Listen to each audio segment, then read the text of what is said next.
ba kung bakit mas pinipili na lang ng mga lalaki na manahimik kesa magsalita? Every time na gusto nila ayusin yung problema, tinutulak mo sila palayo. Ayaw mo makinig sa gusto nilang sabihin pag hindi naaayon sa perspective mo.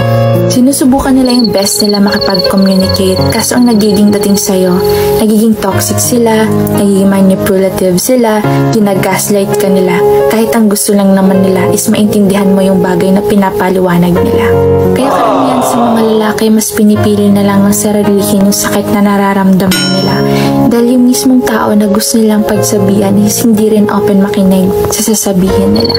And kung minsan nagkakaroon sila ng doubt or fear to open up about something na nararamdaman nila, it's because of rejection. Alam nila na sa kahit anong sabihin nila at kahit saang anggulo, talo pa rin sila.